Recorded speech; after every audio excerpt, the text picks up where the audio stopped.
नमस्कार। प्रादेशिक समाचार के साथ मैं पूजा तमांग। आज बुद्ध पूर्णिमा है। गौतम बुद्ध का जन्म और महापरिनिर्वाण आज ही के दिन हुआ था। उन्हें बोध गया में महाबोधि वृक्ष के नीचे ज्ञान की प्राप्ति भी बुद्ध पूर्णिमा को ही हुई थी। दुनिया भर में रह रहे बौद्ध अनुयायी और हिंदू बुद्ध पूर्णिमा मनाते हैं। Bharat, Nepal, Bhutan, Myanmar, Thailand, Tibet, Korea, Laos, Vietnam, Mongolia, Cambodia, Singapore, Indonesia और श्रीलंका में यह एक बड़ा त्योहार है। राष्ट्रपति द्रौपदी मुर्मू और उपराष्ट्रपति जगदीप धनखड़ ने बुद्ध पूर्णिमा पर देशवासियों को शुभकामनाएं दी है। राष्ट्रपति मुर्मू ने कहा कि भगवान बुद्ध ने सत्य, अहिंसा, सद्भाव और मानवता तथा सभी प्राणियों के प्रति प्रेम का संदेश दिया है।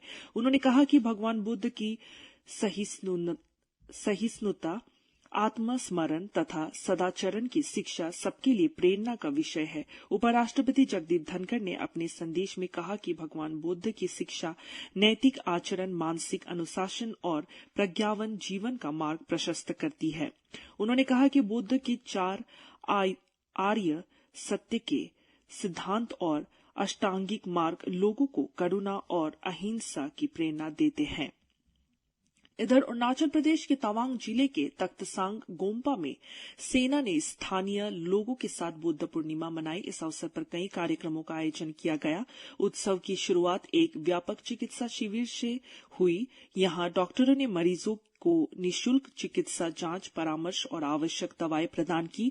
शिविर का उद्देश्य समुदाय की गुणवत्तापूर्ण स्वास्थ्य सेवा सुनिश्चित करना है। इसके अलावा क्षेत्र के युवाओं के लिए वॉलीबॉल चैंपियनशिप भी आयोजित की गई। उत्सव में स्थानीय व्यंजनों, बुनियादी ढांचे के दान और भारतीय सेना बैंड द्वारा एक आकर्षक प्रदर्शन करने वाला एक सांप्रदायिक दोपहर का भोजन शामिल था। पारंपरिक नृत्यों और गीतों ने क्षेत्र की समृद्ध सांस्कृतिक विरासत पर प्रकाश डाला। लोकसभा चुनाव के छठे चरण का प्रचार आज शाम 5 बजे समाप्त हो गया है। इस चरण में 8 राज्यों के 58 निर्वाचन क्षेत्रों में शनिवार 25 मई को मतदान होना है। इनमें बिहार की 8, हरियाणा की सभी 10 सीट, जम्मू कश्मीर की 1, झारखंड की 4, दिल्ली की सभी 7 सीट, उड़ीसा की 6, उत्तर प्रदेश की 14 और पश्चिम बंगाल की 8 सीट शामिल है। इन 58 लोकसभा सीट पर कुल 889 उम्मीदवार मैदान में हैं। मतदान सुबह 7 बजे से शाम 6 बजे तक होगा। ईटानगर गोम्पा मॉनेस्ट्री सिद्धार्थ विहार में आज बुद्ध जयंती धार्मिक उत्साह के साथ मनाई गई।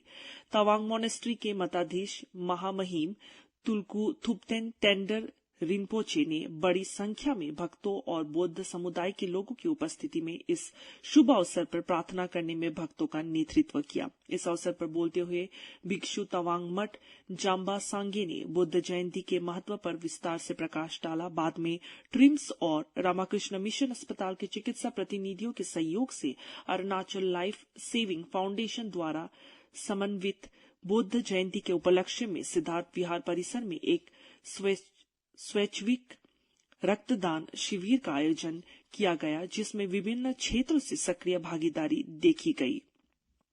केंद्रीय सूचना और प्रसारण सचिव संजय जाजू ने आज कहा कि एनिमेशन और दृश्य प्रभावों में युवाओं को प्रशिक्षण देने के लिए राष्ट्रीय उत्कृष्टता केंद्र की स्थापना की जाएगी। चेन्नई में मीडिया से बातचीत में उन्होंने कहा कि 3 लाख करोड़ के फिल्म निर्माण उद्योग के लिए आधुनिक तकनीकों में पारंगत युवाओं की आवश्यकता है। श्री जाजू ने कहा कि उद्योग की इन आवश्यकताओं को उत्कृष्टता केंद्र पूरा करेगा। सचिव ने सूचना और प्रसारण मंत्रालय की विभिन्न इकाइयों के प्रमुखों से मुलाकात की और मंत्रालय के उद्देश्य को पूरा करने के लिए रूपरेखा तैयार करने को कहा।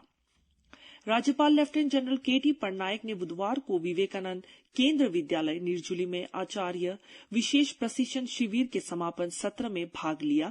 विवेकानंद केंद्र के 50वें वर्ष का जश्न मनाते हुए सप्ताह भर चलने वाला शिविर नवीन शैक्षिक तकनीकों पर केंद्रित था और इसका आयोजन विवेकानंद केंद्र विद्यालय अरुणाचल प्रदेश ट्रस्ट द्वारा किया गया था। इस अवसर पर बोलते हुए राज्यपाल ने शिक्षकों के ऐतिहासिक और आधुनिक महत्व पर प्रकाश डाला।